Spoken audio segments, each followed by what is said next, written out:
tentang kecintaan kita kepada baginda Nabi Muhammad SAW. Begitu besarnya ketika Rasulullah memberikan statement yang sangat luar biasa. Kata beliau, aku tidak akan pernah masuk surga kecuali seluruh umatku masuk surga bersamaku.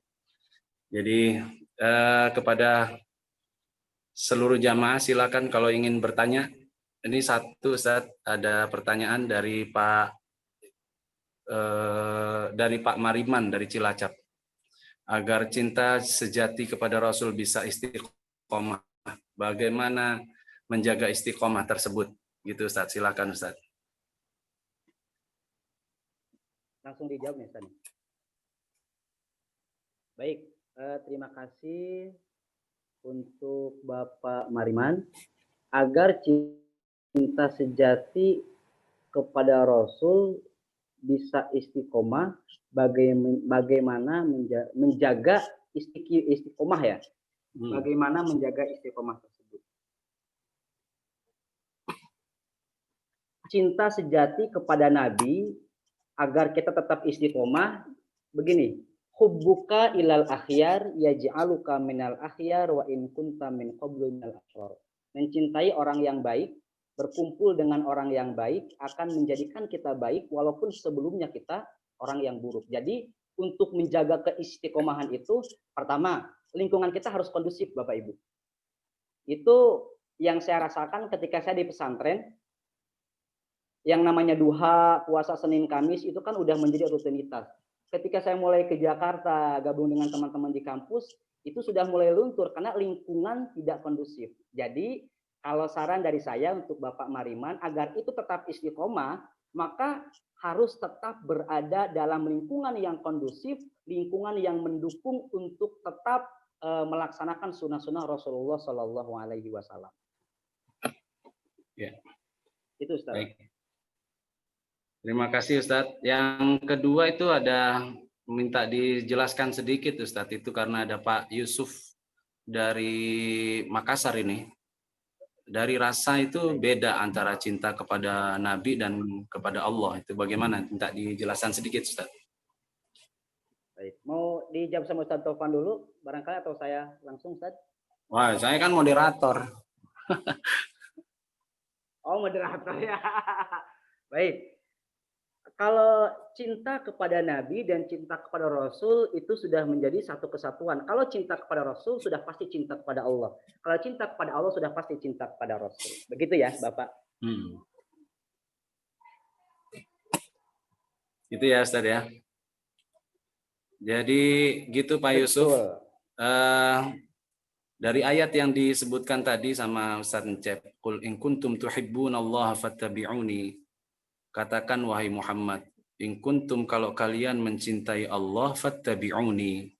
Jadi ikutilah aku, yuhibbukumullah. Maka kalau kalian mengikuti aku, maka kalian akan dicintai oleh Allah Subhanahu. Bukan cuma dicintai, wa yaghfir lakum dzunubakum. Dan Allah akan mengampuni dosa-dosa kalian. Jadi cinta kepada Allah, cinta kepada Rasul dengan mengikuti apa yang sudah diberikan oleh Rasulullah itu adalah merupakan bentuk cinta kepada Allah Subhanahu wa taala. Karena dengan kita mencintai Rasulullah, dengan mengikuti apa yang dibawa oleh Rasulullah, ajaran-ajarannya, pasti kita akan dicintai Allah. Bukan cuma itu, kalaupun kita ada dosa pasti akan diampuni oleh Allah Subhanahu wa taala. Gitu yang Ustadz Encep katakan sudah jelas, insya Allah. Memang beda, tapi beda-bedanya agak tipis. Itu bisa menjadi sebuah kesatuan juga. Ini yang berikutnya, Ustadz, dari Bu Koni. Bu Hajah Koni tanya bagaimana cara mewujudkan kerinduan kita kepada Rasulullah. Bagaimana tuh, Ustadz? Baik. Mewujudkan kita kepada Rasulullah. Caranya mewujudkan kerinduan kita kepada Rasulullah. Tadi sudah saya sampaikan, Ibu Bu Haji, bahwa kerinduan itu akan ada kalau ada cinta dulu. Ibu sama saya pasti tidak akan rindu setelah pulang dari sini. Aduh, kangen banget nih sama Ustadz Encep. Ustadz Encep di mana sih? Misalkan gitu kan. Tidak akan rindu Ibu. Karena kenapa? Karena Ibu nggak cinta sama saya. Jadi untuk mewujudkan kerinduan itu harus ada cinta dulu di situ. kita akan cinta kalau kita kenal dulu kan, makanya tak kenal ta'arufan dulu, kenalan dulu. Jadi untuk mewujudkan kerinduan itu harus ada cinta dalam diri kita. Kalau nggak ada cinta, nggak rindu memang pasti. Kerinduan itu datang kalau ada cinta. Kita bisa cinta kalau kenal dulu. Gitu. Gitu ya Ibu ya. Mudah-mudahan bisa terjawab. Ya. Baik Ustadz. Di sini di suara saya agak putus-putus suaranya Ustadz ini. Jadi mohon maaf. Oh gitu. Saya juga akan sedikit. Oh putus-putus? Ya sedikit. Ya. Tapi sekarang udah bagus lagi. Memang mungkin sinyalnya habis hujan kali. Jadi gitu Bu Koni. Kalau saya ikut nambahin dikit dengan kalau di yang lain mungkin suara Ustadz nggak putus-putus, di saya aja mungkin yang putus-putus. Jadi kalau saya mau tambahin untuk Bu Koni, bagaimana mewujudkan kerinduan kita kepada Kanjeng Nabi, kepada Rasulullah itu, ya paling enggak kita harus kenal gitu. Kita harus kenal dengan Rasul siapa Rasulullah, bagaimana beliau memperjuangkan agama Islam, bagaimana beliau cinta kepada, coba bayangin, Nabi itu untuk umatnya berapa kali dalam beberapa cerita bahwasannya beliau itu merindukan kita. Ketika beliau mengatakan aku rindu kepada saudara-saudaraku. Ketika sahabat-sahabat bilang kami adalah saudaramu ya Rasulullah. Kata Rasul bukan, kalian adalah sahabatku. Orang-orang yang dimaksud saudaranya Rasulullah, kata beliau adalah orang-orang yang belum pernah bertemu denganku akan tetapi mereka beriman kepadaku. Nah kita ini termasuk orang yang belum pernah ketemu Rasulullah. Tapi kalau kita nggak kenal sama Nabi, bagaimana beliau kecilnya, dari mulai beliau menerima wahyu dari mulai kecil ditinggal ayahnya, kemudian 6 tahun ditinggal ibundanya, nggak punya orang tua, bagaimana beliau nanti main bersama anak-anaknya, beliau Rasulullah ini sampai nangis-nangis, yang temennya yang jatuh, beliau yang nangis. Karena apa? Karena pada saat temannya jatuh nangis, beliau mereka teman-temannya Nabi itu manggilnya ibu-ibu atau bapak-bapak. Ibu saya jatuh gitu. Tapi Rasulullah malah yang nangis karena beliau pada saat masih kecil sudah tidak bersama ayah dan ibunya. Jadi kalau menurut saya mewujudkan kerinduan itu dengan mengenal Rasulullah. Beli bukunya Sirah Nabawiyah, baca bagaimana sejarah Rasulullah, nanti bakal bagaimana kita akan punya kerinduan yang sangat hebat dengan baginda Nabi Muhammad Shallallahu Alaihi Wasallam. Kira-kira itu. Yang berikutnya Ustadz, itu tadi dari Bu Koni, sekarang dari Pak Sudarsono di Jawa Timur ini. Apakah setiap orang Islam kelak di akhirat mendapatkan syafaat dari Rasulullah? Ya, bagaimana caranya? Di sini ditanya nih Pak Sudarsono, bagaimana caranya agar nanti di akhirat bisa mendapat syafaat dari Rasulullah? Apakah cukup dengan 4 hal tadi? Terima kasih. Ayo Ustaz, silakan Ustaz. Cara mendapatkan syafaat dari Rasul. Sekarang jelas Ustaz suara saya? Ya, jelas. Cek. Jelas. Baik, dari Bapak Sudarsono, apakah setiap orang Islam kelak di akhirat mendapatkan syafaat dari Rasulullah? Iya, betul. Setiap orang Islam akan mendapatkan syafaat dari Rasulullah Shallallahu Alaihi Wasallam. Apakah cukup dengan hal yang tadi? Kalau kita lihat tadi hadis yang dari Anas bin Malik, mencintai Rasulullah, Rasul mengatakan fa anta ma'aman ahbabta. Engkau akan dikumpulkan dengan orang yang engkau cintai. Kalau kita mencintai Rasulullah, otomatis kita bareng sama Rasul. Berarti kalau kita sudah bareng sama Rasul, sudah pasti kita akan disyafaati oleh Rasulullah Shallallahu Alaihi Wasallam. Apakah cukup dengan 4 tadi? Yang 4 tadi itu sudah mencakup bukti kecintaan kita kepada Allah kepada Rasulullah Shallallahu Alaihi Wasallam. Al-iqtida'u bih, kemudian kasratu dzikrihi, kasratu syauqihi ila liqa'i ayyuhibbal Qur'an. Itu. Jadi dengan beberapa hal tadi, yang 4 tadi saya sebutkan tadi, itu sudah mencakup bukti kalau cinta itu kita sejati sama Rasulullah. Dan yang akan mengantarkan kita duduk bersama Rasulullah, otomatis kalau sudah bersama Rasulullah, kita sudah dikasih syafaat oleh Rasulullah kalau kita banyak dosa. Gitu. Jadi insya Allah kita akan mendapatkan syafaat dari Rasulullah Shallallahu Alaihi Wasallam. Terima kasih Ustaz. Pak Sudarsono dan jamaah yang lainnya, syafaat itu nanti itu ada beberapa macam gitu ya. Yang paling akan diterima oleh semua manusia itu namanya syafaatul uzma.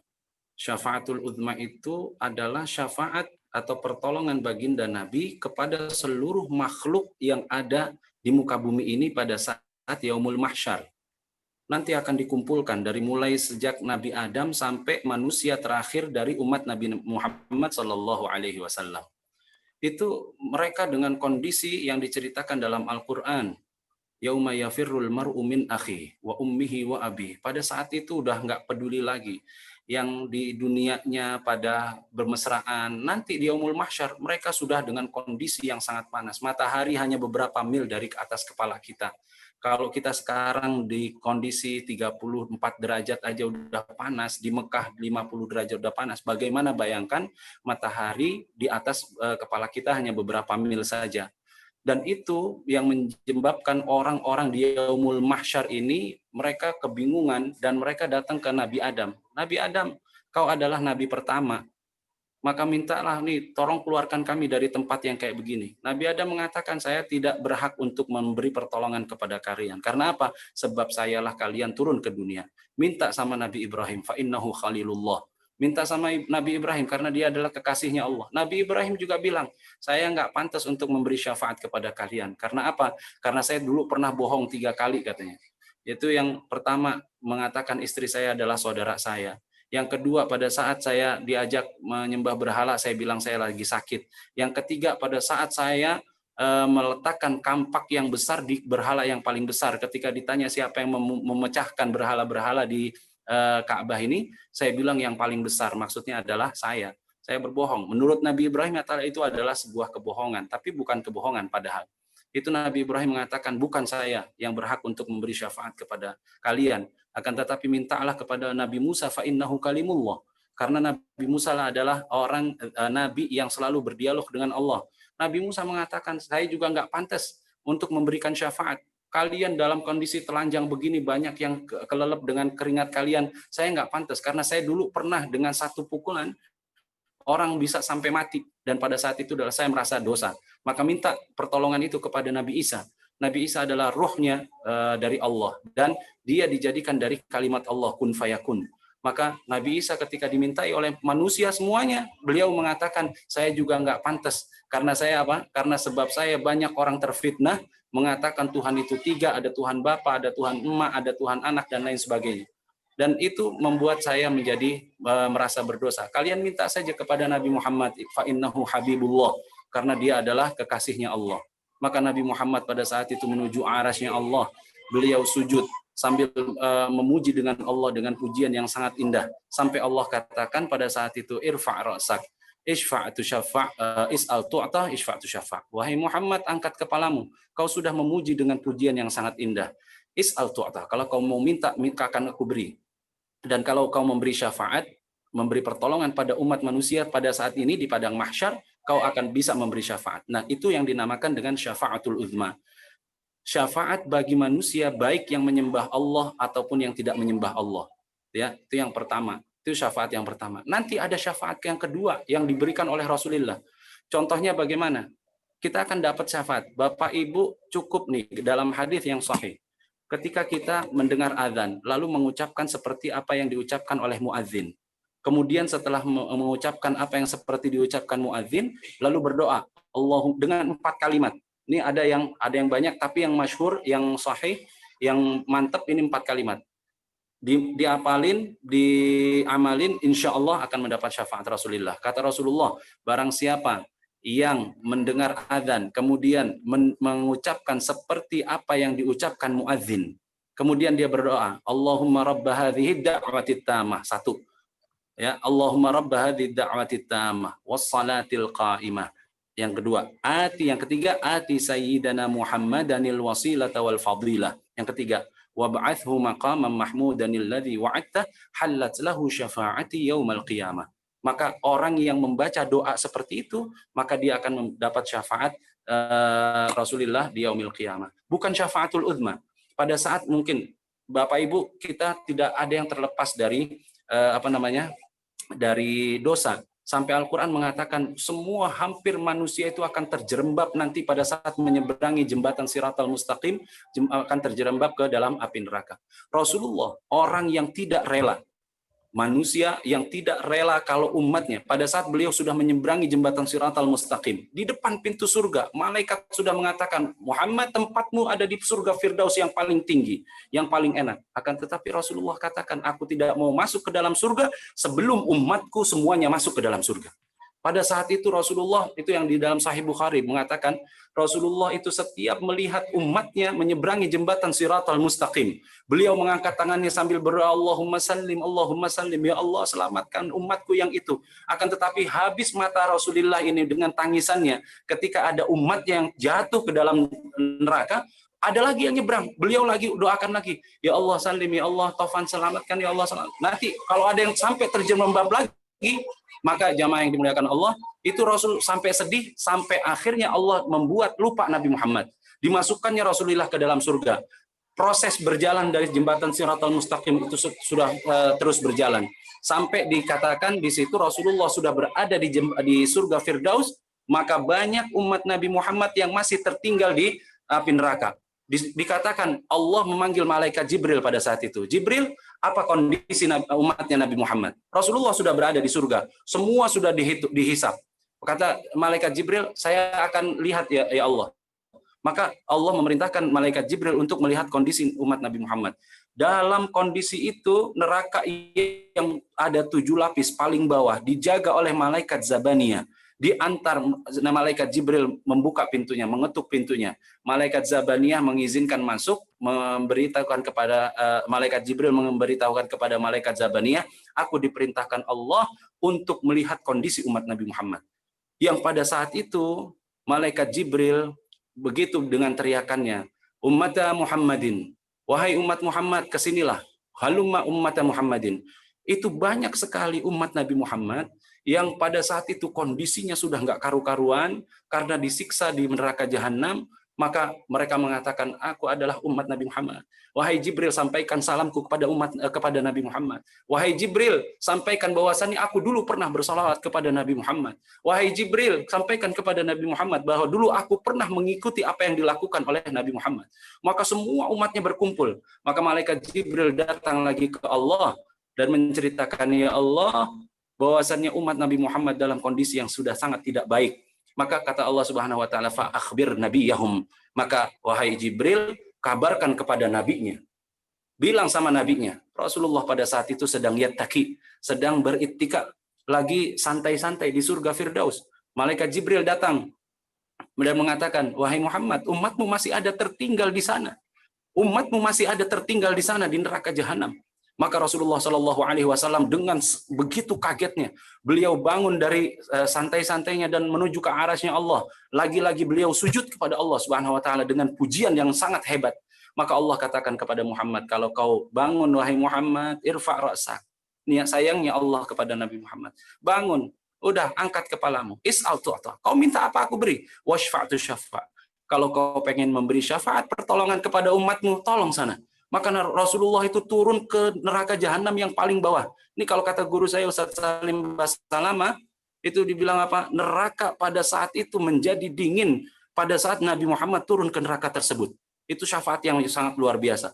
Yang kemudian pada saat Rasulullah menuju ke neraka jahanam tersebut, dibukakan oleh malaikat Zabaniyah, maka umatnya semua berkumpul. Muhammad, ya Rasulullah, wahai Rasul, aku adalah umatmu. Ya Rasulullah, aku adalah umatmu. Ya Rasulullah, aku adalah umatmu. Rasulullah cuma mengatakan kepada umatnya pada saat itu, halumma ummati, halumma ummati. Sini umatku, sini umatku. Semuanya dikumpulkan oleh Rasulullah Shallallahu Alaihi Wasallam. Dikumpulkan, nggak satu pun ada orang umat Nabi Muhammad yang tertinggal. Sampai dibawa, kemudian dibawa ke langit, ke atas lagi, mengentaskan dari neraka jahanam, dan di situ sebelum masuk ke surga ada sungai namanya sungai Hayawan, Nahrul Hayawan. Disitulah ahli neraka dimandikan, kemudian yang tadinya mukanya udah nggak karu-karuan, tinggal tulang dan lain sebagainya, ketika masuk sungai tersebut maka wajahnya menjadi berseri-seri, menjadi muda dan lain sebagainya, seperti halnya mereka diciptakan oleh Allah begitu indahnya di dunia. Maka setelah itu barulah mereka dimasukkan ke dalam surganya Allah Subhanahu wa taala. Bayangin, ini apa namanya, syafaat. Jadi kalau bukan syafaatul uzma, kalau syafaatul uzma insya Allah yang nyembah Allah, yang nggak nyembah Allah bakal dapat syafaat dari Rasulullah Shallallahu Alaihi Wasallam. Tapi syafaat ini satu ya, dengan tadi innaka ma'aman ahbabta, kau dengan apa namanya, kau akan bersama orang yang kau cintai. Kalau kita cinta kepada Nabi, caranya gimana cinta kepada Nabi? Ya harus tahu nabinya siapa. Nabinya tuh kalau makan bagaimana, kalau pakai sendal tuh bagaimana, kalau pakai baju bagaimana, kalau pas sholat itu bagaimana, naruh takbir tangannya di mana, itu harus tahu. Bagaimana kalau kita nggak tahu itu semuanya? Dari mana kita tahu itu semuanya? Kalau nggak ngaji, ya, beli bukunya, nanti belajar bagaimana sirah nabawiyah. Mau karangannya Haikal Muhammad, ada yang atau mau apa beli, saya pernah bilang, saya udah pernah anjurkan ke jemaah film judulnya Umar, itu bagus untuk ditonton. Bagaimana kita itu, saya nonton 6 hari, nangis sangat luar biasa. Bagaimana Rasulullah memperjuangkan, ya Allah, cintanya Rasul sama umatnya luar biasa. Maka wajib bagi kita untuk mencintai Rasulullah Shallallahu Alaihi Wasallam. Itu ya Pak ya. Itu cuman sebagian itu. Kalau menjawab adzan, bahkan itu dengan 4 kalimat tadi, maka dia akan mendapatkan halat lahu, dia halal untuk mendapatkan syafaatku. Itu aja yang gampang dulu deh. Yang lainnya juga insya Allah kalau mencintai Al-Quran dan lain sebagainya, itu juga secara untuk bagaimana kita mendapatkan cinta dari baginda Nabi Muhammad Shallallahu Alaihi Wasallam. Ini maaf Ustadz Jab, jadi kepanjangan nih saya nih. Ada berikutnya nih dari Pak Ibu Sahruzi. Gak apa-apa, silakan. Ya, Allah mempunyai 99 nama Asmaul Husna. Ya, bagaimanakah Rasul? Apakah punya nama 99 juga, Ustadz? Baik. Kalau Asmaul Husna memang kan itu asma Allah ya Pak. Kalau untuk Rasul kita kenal dengan sifat wajib Rasul yang 4 Bapak Ibu. Ini yang pelajaran SD kelas 4, kelas 3. Yang sidik, fatonah, amanah, sama tabligh. Jadi 99 nama Asmaul Husna itu asma Allah, dan untuk Rasul, Nabi dan Rasul biasanya ada 4 sifat wajib ya Bu ya, Bapak Ibu ya. Sidik, fatonah, amanah, dan tabligh, begitu. Ya, Nabi. Lanjut ke yang selanjutnya Ustaz, bagaimana pertanyaannya? Ya, saya tambahin dikit Ustaz. Kalau Nabi juga punya nama itu Bapak Ibu. Ibu siapa yang nanya tadi nih? Ibu sayang kalau ibu-ibu tuh nggak bisa. Ibu Sahruzi ya. Sayang kalau ibu-ibu tuh nggak bisa, kalau ke Madinah itu nggak bisa sampai ke depan. Bapak-bapak sebenarnya kalau mau ke depan itu ada 99 nama Nabi yang tertulis di tembok Masjid Nabawi paling ujung. Itu dari mulai namanya Bashir, Nadhir, Nabiur Rahmah, dan lain sebagainya, itu ada 99 nama yang ada dituliskan di Masjid Nabawi di paling depan. Makanya yang belum pernah tahu, ntar kalau umrohnya dibuka bareng umroh sama saya ya. Bu, ntar bareng ya. Nah, kalau untuk sifat sifat wajibnya Rasul itu nanti akan setelah Mabadiul Fiqhiyah selesai, insya Allah insya Allah akan saya kaji namanya kitab Aqidatul Awam yang membahas macam-macam. Nanti ada sifat wajibnya Allah, sifat wajibnya Nabi Muhammad, sifat jaiznya, sifat dan lain sebagainya itu ya, keluarganya Nabi.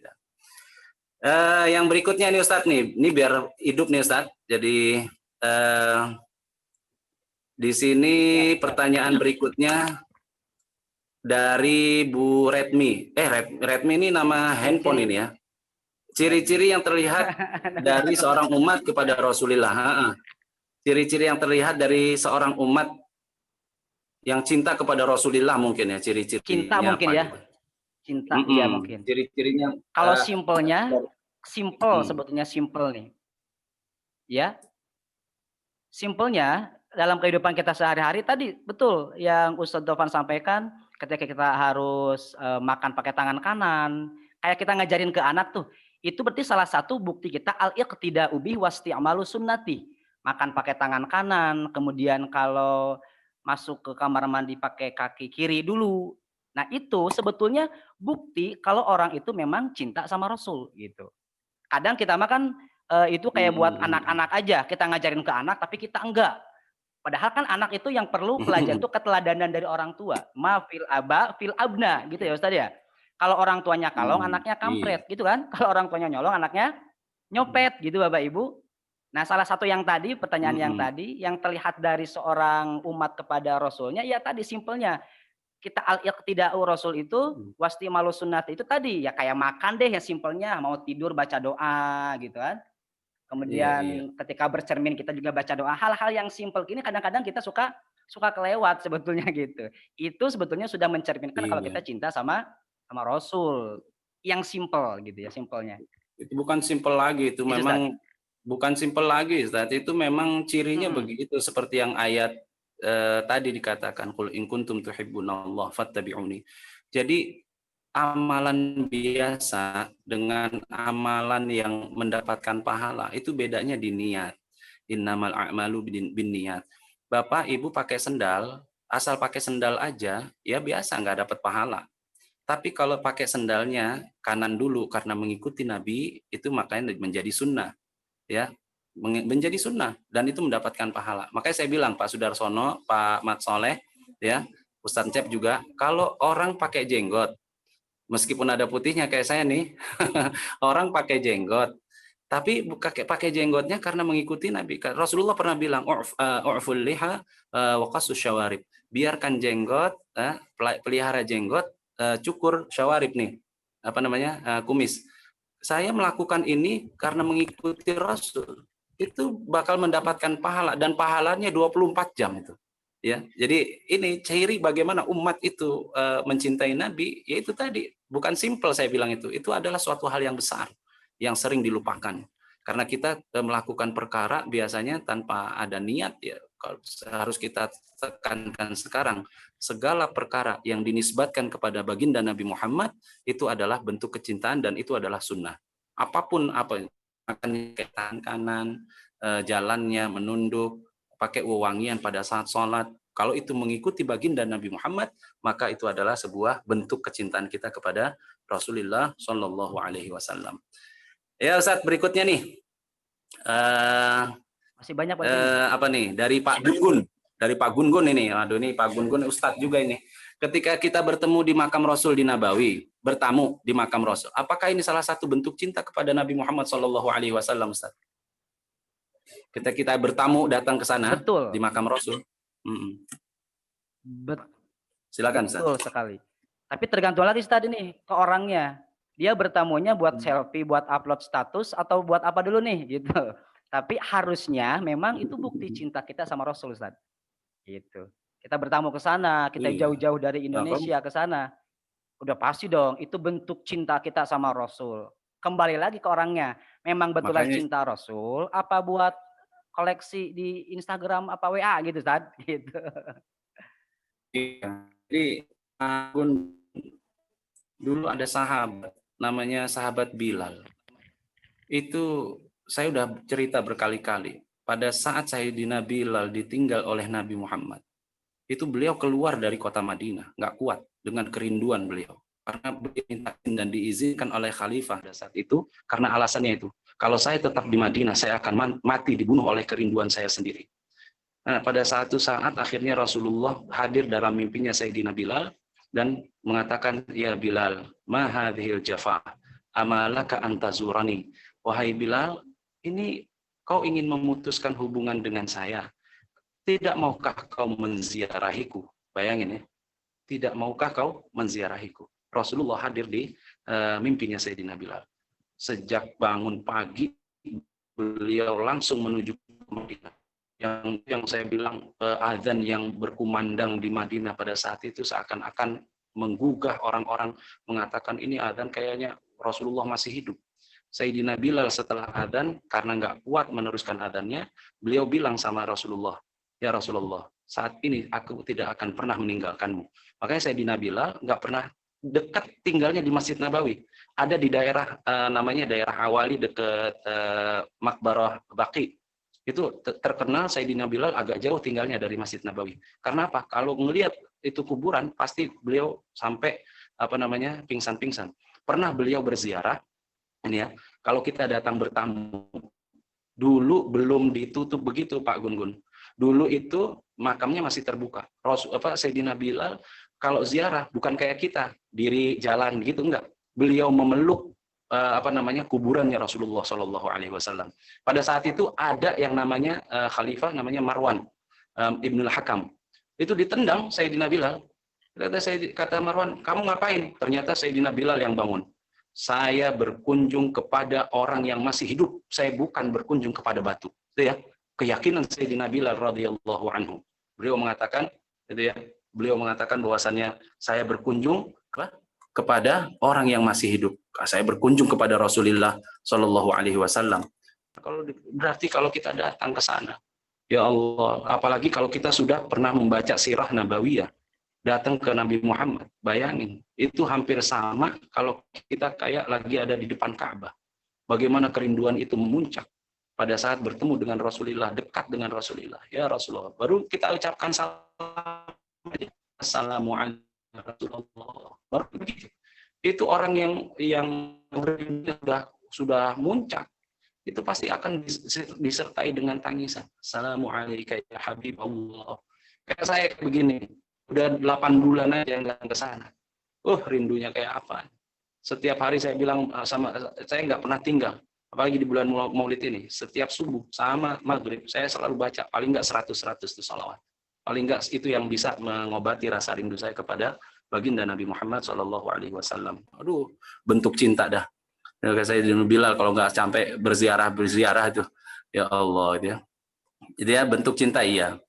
Pak Mariman lagi Ustadz ini terkait yang disampaikan tadi bahwa ada orang yang sombong walaupun sebesar biji zarah, dan dia tidak akan masuk surga. Bagaimana orang yang ada sombong tapi kebaikannya sangat banyak, masuk surga nggak tuh Ustadz? Sombong tapi baik. Kayak Bang Madin itu. Dicatat itu. Kalau masalah masuk surga atau enggaknya itu kan urusan Allah ya. Masuk surga apa enggak? Saya tidak bisa memutuskan Ustaz. Masuk surga apa enggaknya gitu. Berarti nanti kembali ke timbangan lagi Ustaz ya. Iya. Timbangan amal kebaikannya sama amal keburukannya. Untuk apakah masuk surga atau enggak gitu. Itu kan urusan Allah.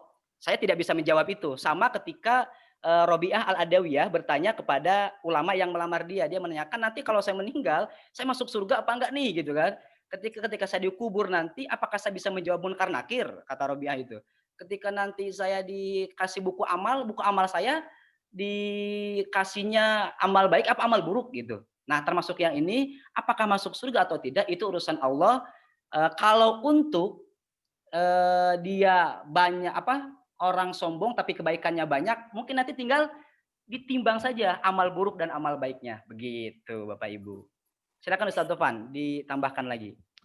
Ya, itu mah kalau sombong tapi baik, itu bisa sedikit menjadi tanda bahwasanya kebaikannya juga dilandasi dengan rasa dengan rasa sombong. Itu sombong itu boleh, saat sama sekali kita nggak boleh. Makanya jangankan begitu nih, dari contoh terkecil yang orang sekarang pada ngelakonin nih Ustadz nih termasuknya ya. Ada ini yang sering ribut ini, man jarra thawbahu tahtal ka'baini fafinnar. Orang yang memanjangkan celananya di bawah mata kaki adalah di dalam neraka. Ini orang sekarang kalau lagi mau sholat celananya diapain? Dilingkis dulu kan? Ntar begitu habis sholat diapain? Diturunin lagi. Sebenarnya nggak begitu. Kalau kita pahami hadis ini, coba gara-gara pakaian itu orang bisa sombong. Dan kalau kita, maka Sayyidina Abu Bakar nanya, ya Rasulullah, sarung saya ngengser terus ke bawah ini, di bawah mata kaki. Bagaimana saya di neraka? Enggak kata Rasulullah. Ternyata itu karena apa? Karena orang sombong. Karena di zaman dulu orang yang pakaiannya di bawah mata kaki itu menunjukkan kelas atas itu.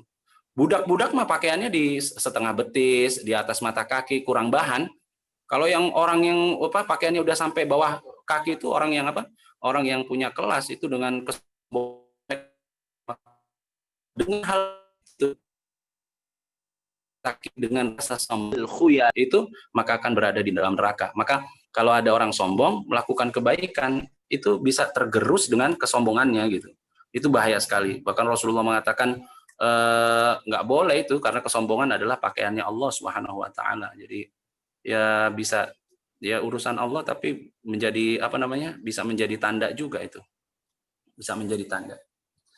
Gitu, Ustaz. Yang berikutnya nih Pak Agus lagi nanya nih. Pak, motivasi rasa cinta kepada Nabi selain di pesantren sepertinya masih didominasi pada pendidikan non-formal, kajian dan lain. Perlu upaya agar kurikulum pendidikan agama Islam dapat menanamkan rasa cinta tersebut sejak dini di sektor pendidikan formal, mulai dari TK hingga perguruan tinggi.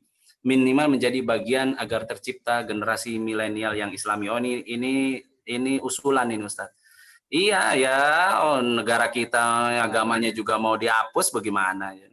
Ya emang harus di pesantren, harus ngaji, harus madrasah gitu. Itu Pak apa namanya Pak Agus, mudah-mudahan ya negara kita ini akan diberikan itu kesempatan untuk agamanya lebih banyak lagi gitu ya. Dari Bu Koni tanya lagi Ustadz, dalam surat Al-Kahfi 110 dikatakan sesungguhnya innani ana basyarun mithlukum, seperti kalian. Sesungguhnya saya ini manusia seperti kalian dan seterusnya. Maknanya bagaimana tuh Ustadz? Silakan Ustadz. Ya, maknanya di situ berarti Nabi seorang manusia yang tidak akan berubah menjadi malaikat ataupun Tuhan. Tapi yang kita harus garis bawahi adalah Nabi manusia biasa, tapi tidak seperti kita. Muhammadun basyarun walaisa kal basyari. Muhammadun manusia. Nabi Muhammad Rasulullah manusia, tapi tidak seperti kita manusianya gitu. Sama seperti yakut, batu, tapi tidak seperti batu pada biasanya. Gitu. Gitu, Satovan, jawabannya. Ya. Kalau dalam beberapa usul fikih dikatakan ada sifat-sifat manusiawinya Nabi itu ya. Nabi itu punya sifat jibiliyah namanya, sifat kemanusiawian. Jadi Rasul juga bisa lapar, bisa. Innani ana basyarum mithlukum. Kalau masalah itunya manusiawinya bisa. Makanya Nabi pernah keluar rumah, ketemu Sayyidina Abu Bakar. Rasul malam-malam kenapa keluar rumah? Saya lapar. Kamu keluar rumah kenapa Abu Bakar? Lapar juga Nabi. Nah, gitu. Ketemu Sayyidina Umar. Umar ini juga keluar juga nih. Ngapain Mar? Ya, saya juga lapar Nabi. Ya, ini ada yang kayak begitu ya. Meskipun Rasulullah pernah beliau bersabda, sesungguhnya aku yang memberi makan adalah Allah, yang memberi minum adalah Allah. Tapi sifat Nabi punya sifat kayak yang seperti disebutkan Ustadz Encep tadi, Bu Koni. Jadi memang ada sifat-sifat manusiawinya Nabi. Innani ana basyarun mithlukum, dan tidak akan pernah berubah menjadi malaikat. Beliau manusia, walaisa kal basyari. Beliau manusia bukan seperti manusia gitu. Bayangin nih ya, Nabi jalan aja itu ya. Itu kalau jalan udah nabinya udah sampai mana baunya masih ada. Kalau kita kan ketek kita yang bau itu. Jadi Nabi itu manusia bukan seperti manusia gitu ya. Ini ada Pak Yusuf lagi. Bagaimana Ustadz tentang wali majdub seperti Wan Sehan, Gus Ja'far dan lain-lain? Silakan Ustadz. Ini yang mengomentari harus setara wali lagi nih Ustadz Taufan ya kalau ini nih. Jangan. La yariful wali ilal wali ini mana? Jangan. Tanggapan tentang wali majdub seperti Wan Sehan, Gus Ja'far dan lain-lain. Tanggapan saya ya itu memang makomnya berbeda dengan kita gitu.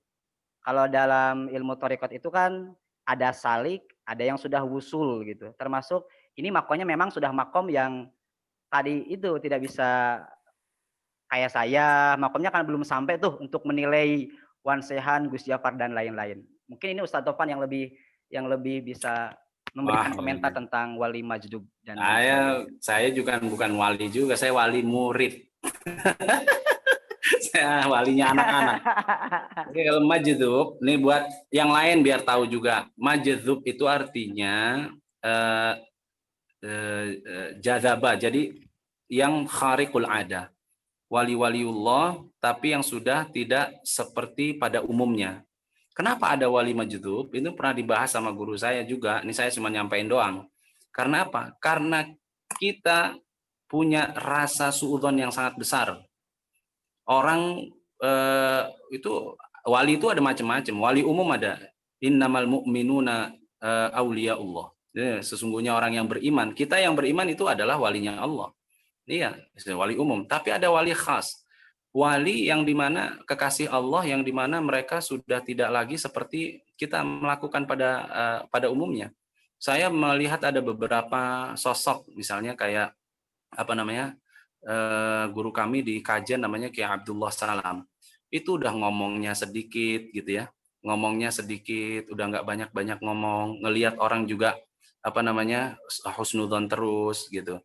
Zikirnya banyak, ibadahnya tambah mantep, itu yang kayak begitu. Nah, pada saat kita melihat orang-orang yang kayak begitu, lalu kita tidak tiru, itu kemudian yang timbul akhirnya, kata guru saya begitu, ketika ada waliullah yang normal, yang dengan perilaku yang sudah dilakukan dengan sangat baik, zikirnya banyak, sedekahnya banyak, tersembunyi gitu ya, dan lain sebagainya, kok nggak diikutin, maka yang timbul adalah wali majdzub kayak Wan Sehan, Gus Ja'far dan lain sebagainya, itu ya. Jadi beliau-beliau ini adalah yang dikatakan, yang mengatakan Wan Sehan wali itu bukan saya, itu sekelas wali juga. Makanya kata Cep benar tadi, tidak bisa mengatakan atau mengetahui wali kecuali orang itu adalah wali. Yang bisa mengurai tentang wali adalah waliullah juga. Jadi Pak Yusuf, pendapat tentang Wan Sehan itu ya karena wali yang normal banyak tapi nggak diikutin, maka timbullah wali-wali majdzub yang akhirnya kita jadi terperangah dan menjadi perhatian buat kita semuanya gitu ya. Gitulah menurut saya, sedikit aja mah. Udah nggak ada lagi pertanyaan ini, jamaah? Di sini habis. Oh, jamaah. Oh, jamaah. Kalau nggak ada, silakan admin buka buka suaranya. Kali mau bertanya secara langsung dengan Ustadz Encep, silakan. Mas Ferdi. Sini ada Mas Pengki nih. Ada pertanyaannya yang Bu Lili mana ya? Sebentar, Bu Lili. Bu Lili di mana pertanyaannya? Di atas. Sebentar. Ini apa sayanya yang nggak masuk ini ya? Bu Lili bisa langsung ditanya di sini aja, Bu Lili. Kalau di saya ada Ustaz, kebaca kalau di saya. Oh, di sini nih, di sini. Ada di sini. Jangan lupa bahagia saudaraku, ya Allah. Mohon izin bertanya Ustadz. Nih Ustadz Cep. Cinta sejati kita kepada Nabi Muhammad ditunjukkan dengan cara kita mencontoh tata cara dan perilaku beliau baginda Nabi Muhammad SAW. Akan tetapi kebanyakan hanya menjadi teori saja dan tidak istiqomah. Untuk itu, bagaimana cara menanamkan hal tersebut kepada saudara seiman agar menjadikan Nabi benar-benar tauladan kita dalam perilaku, terutama pada sesama. Begitu Ustaz. Ini kelewat tadi, maafin ya Bu Lili ya. Iya. Ini pertanyaan yang dari Bu Lili ini emang senada dengan kaidah ini, thalabul ilmi syadid wa hifdzuhu asyaddu min talabihi wal amalu bihi asyaddu min hifdzihi. Mencari ilmu tentang bagaimana cara mencintai Nabi itu kan berat tuh, pergi ke pengajiannya. Tapi ada yang lebih berat daripada itu, ngafalin ilmu yang sudah kita dapat. Dan ada yang lebih berat lagi daripada itu, ngamalin tentang ilmu cinta kepada Nabi itu. Nah, pertanyaannya, bagaimana cara menanamkan hal tersebut agar kita benar-benar menjadikan Nabi sebagai tauladan? Maka kembali ke yang tadi, fa'aina tadhhabun. Final destination kita di dunia ini apa? Allah dan Rasulnya atau harta dan jabatan? Jadi ketika final destination kita, tujuan kita adalah Allah dan Rasulnya, maka kita akan benar-benar menjadikan Rasul suri tauladan bagi kita. Karena tidak ada tujuan lain selain Allah dan Rasulnya. Gitu. Untuk Ibu Lili. Berarti final destination kita, tujuan akhir kita memang harus bermuara ke Allah dan Rasulnya. Tidak ada yang lain gitu. Itu Bu Lili, dah cukup dah. Jadi memang kalau kita mau bersuri tauladan itu ya paling enggak tetap kita raditu billahi rabba wa bil islami dina wa bi sayyidina Muhammadin nabiyya wa rasul. Itu yang kita zikir setiap kali ratibul haddad, pasti zikirnya itu kan, ada zikir itu juga. Jadi jamaah yang dimulakan Allah, untuk menjadikan Nabi kita menjadi suri tauladan kehidupan kita sehari-hari, ya paling enggak harus kenal dulu, kenal nabinya. Nanti bakal kita akan begini, Rasul dalam berniaga, dalam berdagang, bagaimana beliau tutur kata bagaimana. Ya harus kenal dulu. Kalau nggak kenal ya nggak bagaimana mau ngikutin gitu. Ada lagi jamaah, silakan yang mau bertanya secara langsung kepada Ustadz Cep. Ya Ustadz. Assalamualaikum. Waalaikumsalam. Siapa nih? Warahmatullahi Mariman wabarakatuh. Ustadz. Siapa? Pak Mariman ya, Pak Mariman. Monggo Pak Mariman. Ya. Ada Ustadz Abud juga nih. Ya. Pak Ustadz, terkait dengan kecintaan kita kepada Rasul gitu ya. Mungkin secara teori ya, mungkin cukup gampang gitu. Betul. Tapi bagaimana hati ini selalu terpaut dengan Rasul gitu. Walaupun tadi udah dijelaskan banyak hal gitu. Karena ya tadi pada saat mungkin baru dicas gitu ya, mendengar ceramah di masjid di mana gitu ya, tentang bagaimana perjuangan Rasul dan seterusnya. Saat itu mungkin cinta kita pada Rasul naik gitu ya. Keseharian tidak terlalu lama gitu ya, mungkin udah lupa. Mungkin dunia aja sedikit udah kita agak seru. Bagaimana ini kecintaan kepada Rasul ini agar sampai ke hati betul itu.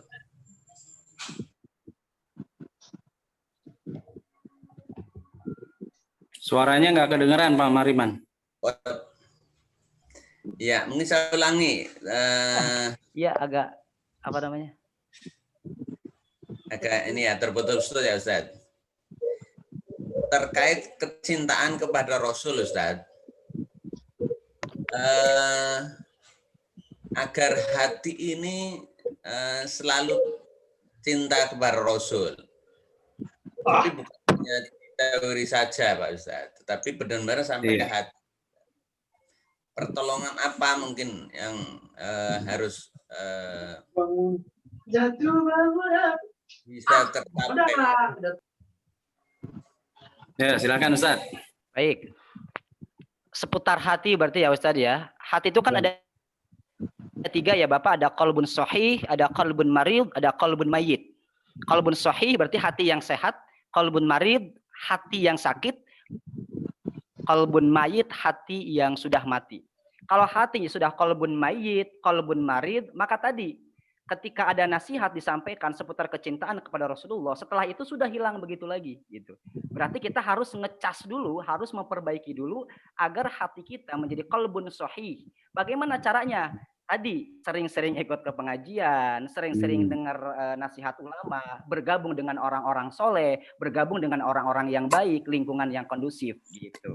Kalau yang hatinya sudah sakit, apalagi hatinya sudah sampai mati, maka nasihat itu nggak bakal masuk, mental lagi gitu, hanya sesaat saja gitu.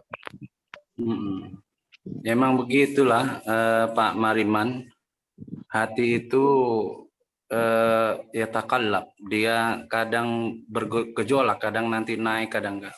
Makanya Ustaz Cep bener itu. Datengin pengajian itu ngecasnya tuh memang begitu. Dulu Sayyidina Abu Bakar juga sama. Jangan salah, ada sahabat Amir bin Hamdalah juga sama. Sama juga. Kalau dekat Nabi Sayyidina Abu Bakar tuh pernah berkumpul sama Nabi. Diceritain sama Rasulullah tentang surga. Bagaimana anggurnya itu kalau dimakan itu nikmatnya sangat luar biasa. Kata Sayyidina Abu Bakar, itu kayaknya anggur ada di tenggorokan saya. Tapi begitu pulang, kata Sayyidina Abu Bakar, ini ruwet lagi nih rumah. Jadi memang perlu itu kumpul sama orang-orang soleh itu perlu gitu ya. Jadi dengan kita ngecas lagi, memang hati nggak bisa terus stagnan gitu tuh nggak bisa. Dia nanti akan naik, akan turun, akan naik, akan turun. Nah untuk bisa terus begitu dengan supaya nggak teori, paling nggak ada yang dikerjain tadi. Misalnya bersolawat pada Nabi, paling nggak sehari 100, sehari 200, silahkan. Itu akan bisa membantu kita untuk ingat terus kepada Rasulullah, ingat kepada perjuangannya Rasulullah. Nanti pada saat pengajian naik lagi imannya. Begitu Pak Mariman. Saya pikir demikian ya. Al-Fatihah. Alhamdulillahirabbil alamin arrahmanir rahim maliki yaumiddin iyyaka na'budu wa iyyaka nasta'in ihdinas siratal mustaqim siratal ladzina an'amta 'alaihim ghairil maghdubi 'alaihim waladdallin. Allahumma shalli ala sayyidina wa habibina wa syafi'ina wa nurina wa maulana Muhammad Wassalam radhiyallahu tabaraka wa ta'ala an kulli sadatina ashabi Rasulillah ajma'in. Amin. Alhamdulillahi rabbil alamin, hamdan yu'afi ni'amahu wa yukafi mazidah. Ya Rabbana lakal hamdu kama yanbaghi li jalali wajhikal karim wa 'azimi sultani. Allahumma ighfir lana dhunubana wa liwalidina warhamhum kama rabbawna shighara. Allahumma ighfir lana dhunubana wa liwalidina warhamhum kama rabbawna shighara. Allahumma ighfir lana dhunubana wa liwalidina warhamhum kama rabbawna shighara. Allahumma inna nas'aluka hubbaka wa hubba man ahabbaka wa hubba amalin yuqarribuna ila hubbika bi rahmatika ya arhamar rahimin. Khassanna bil izzati wal jabarut wa tasamna bi rabbil mulki wal malakut wa tawakkalna 'alal hayyil ladzi la yamut wahdina wa najjina minal qaumil zalimin wansurna 'alal qaumil kafirin.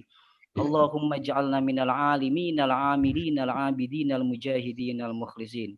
Allahumma iftah lana futuhal 'arifin. Allahumma iftah lana futuhal 'arifin. Allahumma iftah lana futuhal 'arifin. Rabbana hab lana min azwajina wa dhurriyyatina qurrata a'yun waj'alna lil muttaqina imama. Rabbana atina fid dunya hasanah wa fil akhirati hasanah wa qina 'adzabannar. Subhana rabbika rabbil izzati amma yasifun. Wassalamun 'alal mursalin walhamdulillahi rabbil alamin. Amin. Taqabbal minna ya karim. Terima kasih Ustaz Cep atas waktunya. Jamaahnya juga terima kasih banyak atas meluangkan waktunya untuk pengajian virtual yang kita laksanakan.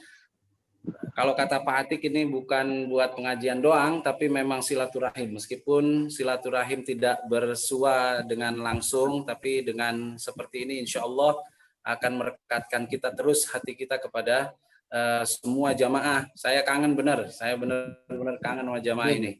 Makanya ntar kalau udah normal lagi, udah umroh dibuka, insya Allah kita umroh bareng lagi ya. Amin. Ya, umroh bareng lagi. Insya Allah. Saya bakal tunjukin di mana yang untuk laki-laki nama Nabi yang ada 99 itu. Saya kasih tahu insya Allah. Dan nanti kalau laki bapak ikut biar saya kasih tahu bagaimana sejarah daripada sahabat-sahabat Rasulullah. Insya Allah dengan begitu, dengan umroh bersama Atintur, insya Allah akan menambah kecintaan kita kepada baginda Nabi Muhammad Sallallahu Alaihi Wasallam. Amin. Iya, karena ya Mas Pengki begitu ya Mas ya, iya kan Mas? Insya Allah, amin. Kalau di jamaah berapa lain, kali? Mas Pengki itu udah 4 kali atau berapa kali tuh. Kalau di tempat lain dibawanya ke Museum Al-Quran. Kalau saya bawa ke tempat-tempat bersejarah. Nggak mau saya jamaah saya itu kalau pada saat ziarah city tour ke Jabal Uhud semuanya pada tidur. Nggak ada, insya Allah nggak ada yang tidur ya. Cuman merem doang. Nggak ada. Cuman merem doang. Makanya Mas Pengki itu dari mulai anak-anaknya kecil tuh, dari mulai si abang sama si kakak sama si adik tuh, dari mulai pitil ke Mesir kemana terus sama saya tuh. Insya Allah nanti kita gabung lagi ya. Terima kasih Pak Pras. Semuanya saya mohon pamit. Assalamualaikum warahmatullahi wabarakatuh. Waalaikumsalam warahmatullahi wabarakatuh. Ustaz. Terima kasih Ustaz. Terima kasih. Barakallahu fikum. Barakallahu Izin fikum, live ya. Ustaz. Izin live. Terima kasih. Assalamualaikum. Assalamualaikum. Terima kasih.